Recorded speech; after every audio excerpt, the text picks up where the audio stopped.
to all of you, what we're really trying to do is effectively, yes, discuss GIFT, but also compare this with the traditional route for India investment that has been Mauritius. So, compare both of these to some extent and see how each one of these stack up. If you look at overall, what I've tried doing is just give an overview to start with, and then get into the regulatory framework. So, quickly get into details of each of these regulatory framework. Touch base on taxation. I'm sure a lot of you must be interested in taxation, and that might be one of the important reasons why you would want to choose a specific jurisdiction. And then in the end, there is a single slide on the overall summary of how the setup gets done. So in a nutshell, that's really what I will probably speak about over the next 25 minutes. And at the end, if you have any questions, feel free to raise that as well. I'm also aware this will be also a very, very compliance heavy subject. So we've tried making it interesting. So let's see how we take it up from there. So I'm touching base on GIFT City, the IFSC. Of course, this is the first one that has happened in India, and there's a lot of noise about it. The regulator is listening and building it up. So that's the great advantage that the regulator IFSC, which is a unified regulator now that we have at GIFT City, is open to industry suggestions, and they implement it to the great extent. It also gets supported by the government at the center. But one major advantage that you see at GIFT City compared to a lot of other jurisdictions is it's a FATF member country. So India is a Financial Action Task Force member country, and that gives a lot of comfort to investors. So, Mauritius did recently go into the gray list and have come out. Cayman has been put onto the FATF gray list, for example. And you have a lot of these global jurisdictions facing some of these troubles. There are very, very few FATF member country where you can set up funds. If you ask me, at top of my head is really Luxembourg, Singapore, India to a great extent. And those are the three large countries that you would see, and India being the last one to come into this place. So I think major advantage, FATF member country. So, a lot of comfort from investors, typically large family offices and institutions who feel very, very comfortable going into an FATF member country or pooling money into an FATF member country. The other advantage is, and I had to bring this up upfront, is the treaty benefits. The treaty benefits are equivalent from GIFT City compared to what it was with Mauritius or with Singapore, and we've touched base, and as we go ahead, we've got a full comparison on all of these. But the other advantage is it is effectively a regulator of Government of India, which is saying that you have substance and people in office at GIFT City, and hence getting or denial of treaty benefit would be very, very difficult for CBDT to do. So that's really the overall piece, and hence taxation become a very major advantage if you look at GIFT City from point of view. They've done a lot of reforms recently, and look, some of the pain points that as an industry all of us faced was really any investors who were supposed to come needed a PAN card, done away with completely. Okay. Other restrictions that you have in EIF in India, again, have been done away with completely, like concentration limits, leverage restrictions. You can have sponsorship money going from India, and subsequently they'll invest back into India, and round tripping has been done away with. Yep. So all those restrictions are to a great extent done away with, and hence it has become at par to a great extent with a lot of global players. The other part is also benefits on IMs, so investment management fee. All the funds do, so IMs will earn those investment management fees, and for 10 years you can be tax free over the next 15. Yeah, but it comes with a couple of disadvantages. Some of this are still being worked on, but say for example, dual approval requirement. You need a special economic zone approval, and you also need the IFSC approval, which is like a SEBI equivalent regulator, or SEBI RBI, equivalent regulator there. So 2 layers of approval requirement come in. I think that will go away over a period of time. There's a lot of conversation around it, but as of now, yes, 2 sponsor requirements exist. So you go to any other jurisdiction, typically sponsor requirements are not there, but we at GIFT do have those requirements. And third is minimum of 3 million USD per fund or scheme. Okay, and per investor minimum is 150,000. So you have a fund minimum and 150,000. The other thing is no SPV structures are there at GIFT City as well. I think that is changing and coming along. They've already done something like this for their aircraft leasing business. I think for the funds business should happen shortly. There's a lot of discussion around this, presentations around this that are happening. But in a nutshell, yes, it's a brilliant jurisdiction.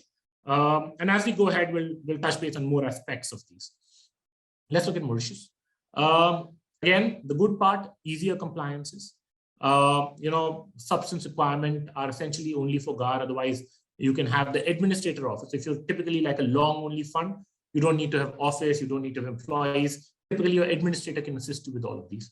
That leads to issues on substances, but regulatory allowed. Okay. Again, tax treaty is very much alive. There's a lot of noise of treaty getting killed. It got killed for only equity trades. You still have treaty benefits on debt, mutual funds, and derivative. In fact, the debt treaty with Mauritius is the best that India has, today with any other country. Okay. Also, very, very stable, regulatorily, politically stable. No challenges in terms of, because this forms a very large part of what they do. So Mauritius is a very large jurisdiction from a fund jurisdiction point of view, and this contributes a large part of their GDP. They have three major industries: finance industry, a sugar industry, and a travel industry broadly. Okay, so this forms a very important part, and I don't think government can rock this boat at all. Okay, and also SEBI is getting comfortable over a period of time. In fact, one of the ex-chairman of FSC, the regulator there, was an ex-SEBI person. We believe that there has been exchange of data points from there. Typically, what you've seen, the issues in the past that Mauritius was, data issues, secrecy issues, etc. All of that has been done. Yeah. The other part is it was part of FATF grade list till recently and has just gotten out. I think investor perception will take some more time to come through, but I think very decently regulated. But yes, FATF grade for a couple of years, and that led to a lot of issues. I'm sure you would have read about how RBI restricted, any foreign funds investing into NBFCs in India from Mauritius because, they considered, or Mauritius was an FATF grade, for example, and so on and so forth. So, all those issues were there.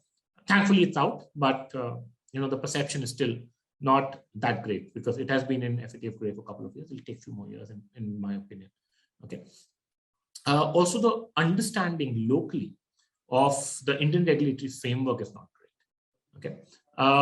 So while they understand the fund formation, etc., but the Indian regulatory framework is pretty cumbersome, and you do not see them taking care of the compliances from Mauritius. I think that's one major disadvantage.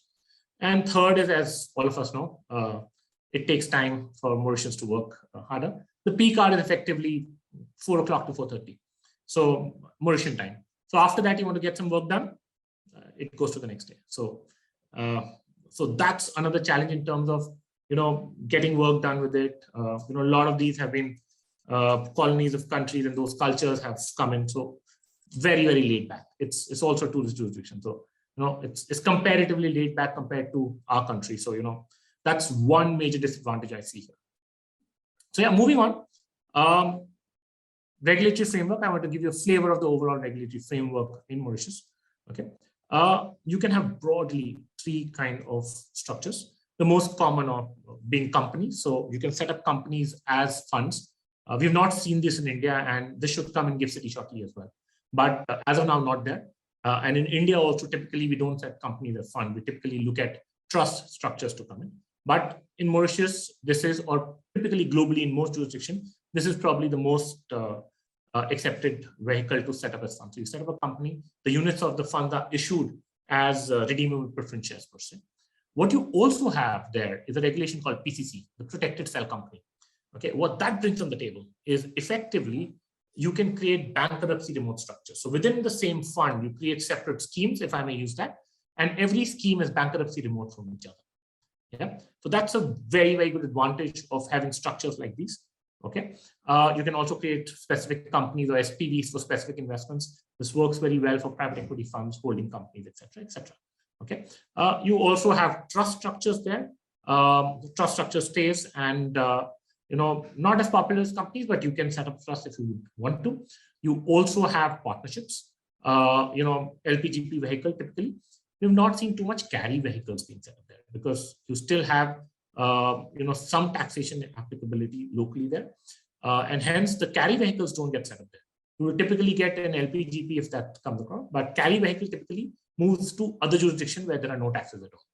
Okay, so in a nutshell, that's the whole framework where you can set up a company, trust, partnership entities. All of these are possible, and you can register all of that and make downstream investments.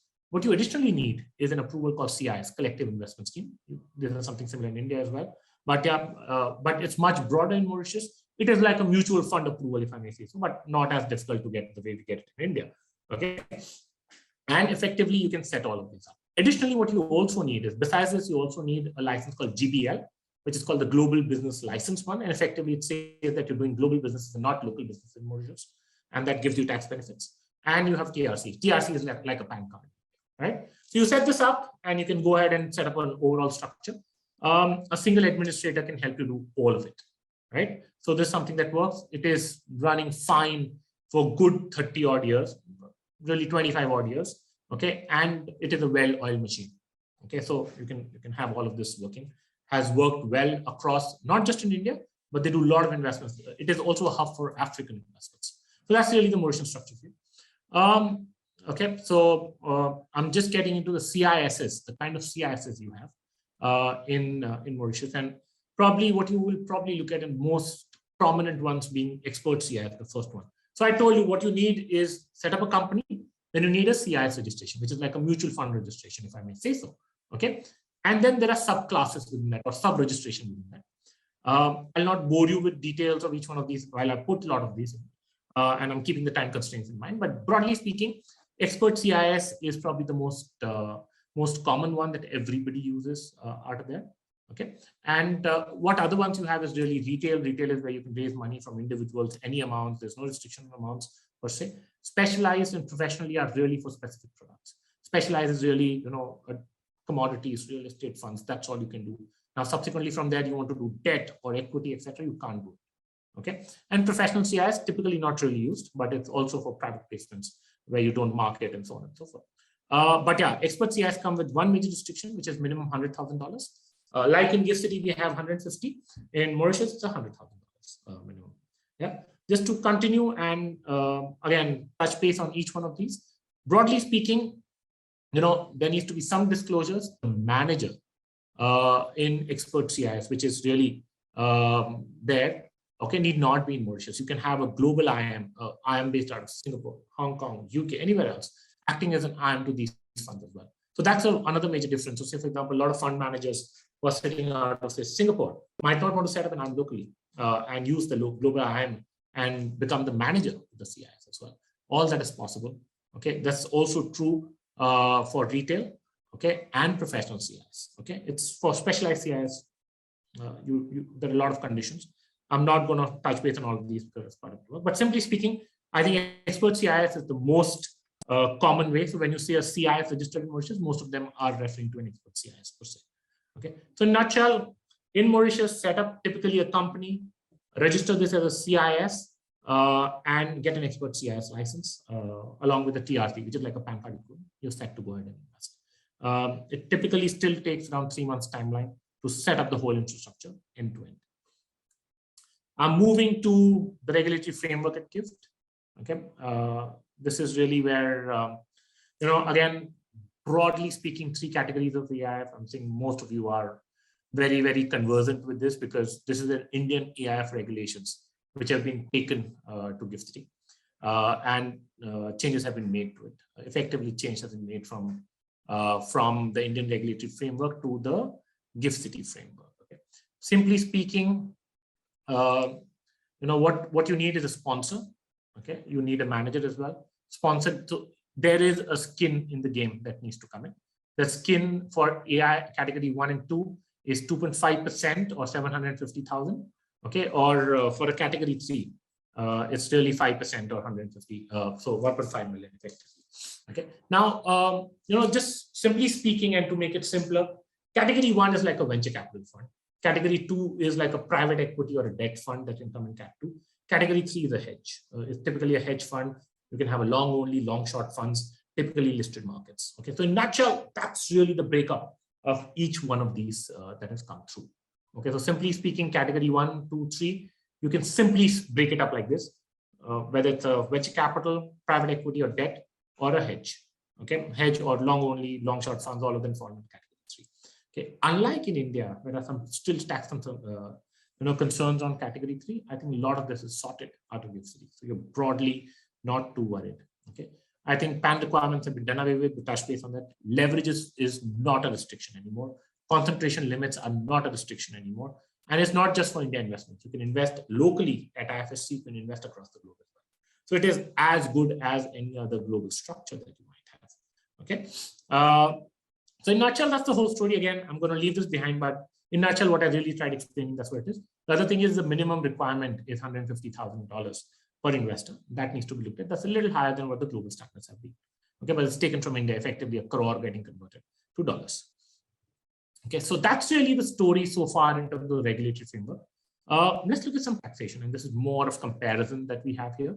Okay, so let's look at some taxation setups that we have here. Okay, the most critical part is, the taxation overhang of the government of India, where, we have something called as place of effective management and something called as GAR.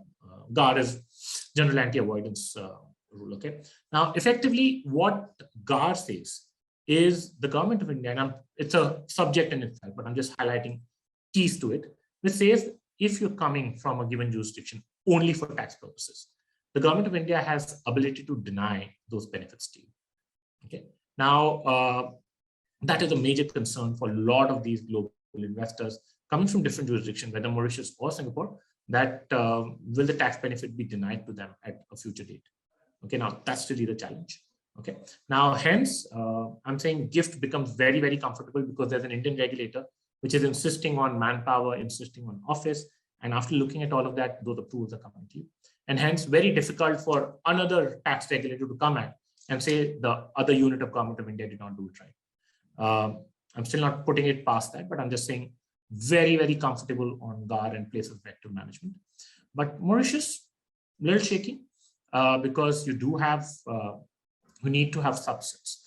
You need to run a purpose test. Simply speaking, purpose test is why you're coming from the jurisdiction. Substances, do you have office, decision-making, number of people, relevant set of people who are coming from, and so on and so forth. So, that all needs to be built and shown in a jurisdiction like Mauritius. This is also true for Singapore, by the way, as a jurisdiction, because it also has treaty benefits, but again, subject to substances.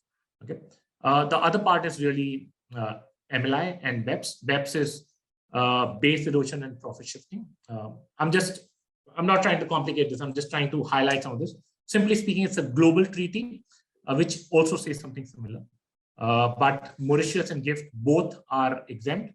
Mauritius has not signed BEPS with India. Singapore has. That's why I brought in BEPS. Saying Singapore has signed something like this, but nothing from Mauritius, nothing from GIFT. So at part, treaty benefits, let's look at that quickly. Derivatives, no taxation at all. So whatever gains you make, and if you're taking treaty benefits, there is zero taxation on derivatives, whether you're coming from Mauritius or from GIFT. So that's a major advantage. And a lot of global long short funds or algo funds effectively use these treaties per se. Also on debt, the interest income at 7.5 versus at GIFT at 10%. Again, capital gains on debt, again, nil. Okay. Listed equities, taxation as per India. The short-term, long-term capital gains stays. There's no changes there. Okay. On the management fee, Mauritius gets taxed. Okay, this is at 3%, and it's a well-established regulation there. In India, it's for next 10 years or 10 consecutive years out of next 15 years, you will get this tax-free. But beyond that, any one of our guests so far. Okay, so that's the whole story. So that's the broad comparison that we've tried making for both of these. Okay, and then what I've created is a little summary. Okay, so this is really tried putting a summary across all of these, saying that this is how we see this happening. Okay, from a structuring point of view, you can set up, and that's something Mauritius is much better than GIFT. Ability to have SPVs, companies, trust, etc., etc. GIFT still building that up. We will have SPVs. We will have a VCC equivalent structure here. But as and when it comes, as of now, Mauritius gains a little bit. Treaty benefits, GIFT scores any day. So, why we've created this comparison is tomorrow when you want to set up a fund into one jurisdiction against another, what you need to look at is benefit and analysis. So, effectively, if you, you're an institutional investor looking to take treaty benefits, GIFT seems like a good jurisdiction to look at. You're a long only in nature, etc. Mauritius still scores to a great extent. So, these are something depending on how you want to do this. But quickly speaking, again, cost-wise, Mauritius not that high. Again, because you can pick and choose not to have offices, employees, etc. there. GIFT, you will, while the cost overall the fund is not very high, offices, etc. required. But again, if you need treaty benefits, those costs will have to come through. You can't change that. Okay. Ease of setup operations, again, GIFT building that up. Time for setup equally long in both jurisdictions, if I may say so. But what you see here, investor comfort, that's a big one. This is where GIFT scores. This is where GIFT scores. We'll see this, evolving over a period of time, but GIFT is a major advantage of this, okay? Because it's an FATF, what I touched base really at the beginning, okay? Co-investment structuring possible in both, is not that, but again, as I told you, SPV structuring, etc., will help. Ease of ops, building up in our own jurisdiction, okay?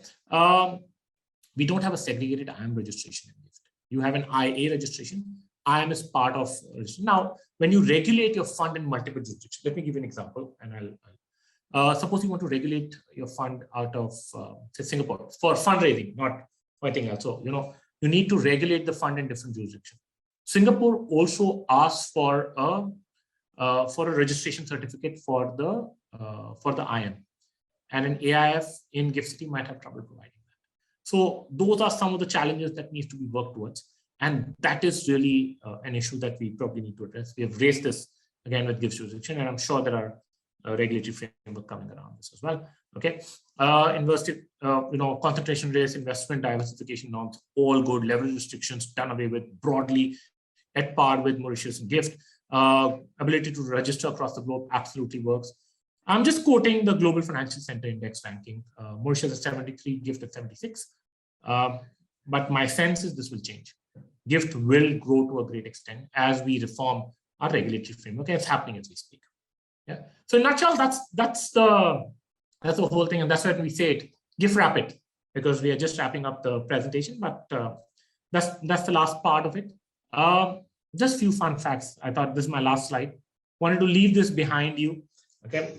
It'll be a surprise to some of you to know that the language spoken in Mauritius is Creole, which is really inspired by French and Bhojpuri.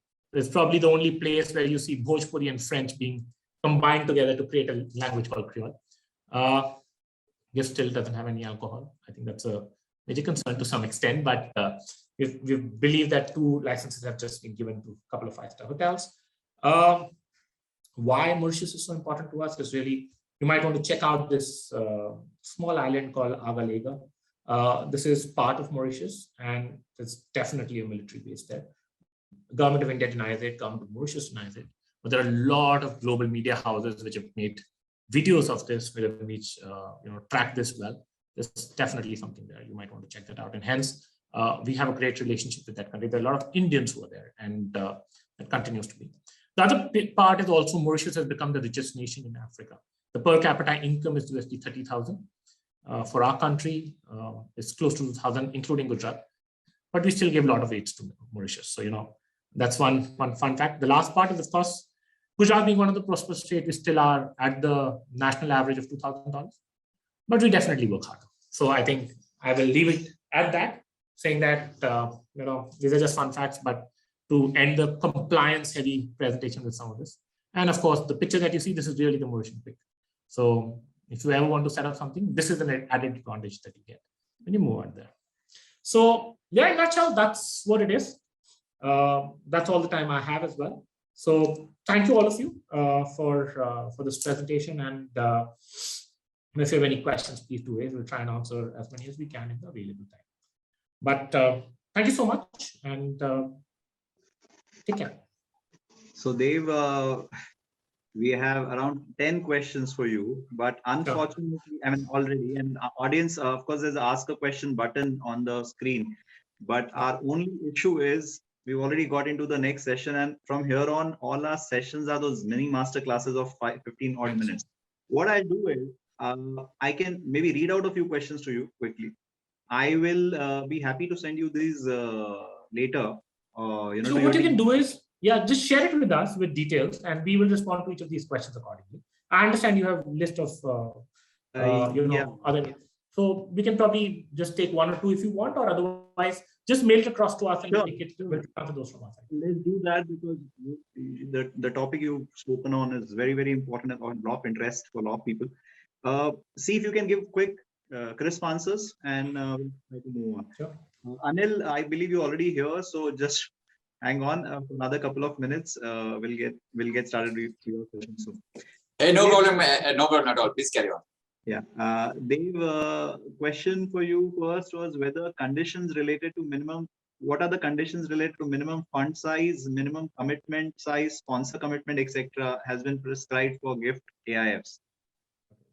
So GIFT has 3 AIF structure, AIF 1, 2, and 3. So for AIF 1 and 2, the sponsor requirements, as I highlighted, is 750,000, 2.5% of the AUM, or 750,000, whichever is lower. Okay, but when you go to category 3, it's 5% or 1.5 million, again, whichever is lower. This is sponsor requirement. If you have individual investor coming in, $150,000. So that is the minimum investor commitment that needs to come in. And third is the overall minimum fund size that you need, which is $3 million. So these are the 3 minimums that needs to be achieved at GIFT City AIF level. I hope I've answered that question. Whether AIFs in GIFT City are permitted to make investments in overseas companies? You can make investments across the globe. So there's no restriction on that. Okay, I'll just take this as the last question. Whether Indian resident individuals are permitted to invest in GIFT City AIS for making overseas investments? That's correct. Indian investors can pool at GIFT City, and then you can make global investments across the globe anywhere you like. There is no restrictions at all. The only restriction is Indian investors investing into GIFT City and investing back into India. That falls under a gamut of round tripping. So that is not allowed. But Indian investor investing into GIFT City and going global, no issues at all. One more question I'll take. I think this is an interesting one. Whether the routes of FDI, FPI, and FVCI may be utilized by IFSC AIFs to invest in India. That's correct. Absolutely allowed to. So you can register. I'll take a couple of minutes because this is very, very interesting. Okay. You can register a fund and that can make downstream investment under the FPI route, under the FDI route, or even FVCI route. What you can also do is you can register a single fund, say an AIF3, and have every scheme regulated separately. So say a scheme A can register itself as an FPI. The scheme 2 make investments under FDI. You don't need registrations there. So you can make an FDI investment. A scheme C can register itself as an FVCI as well. So within a single fund, if you want to run different strategy at the scheme level, you have ability to do that also. So there's no restrictions on doing all of that. So all of those are great ways to make downstream investments.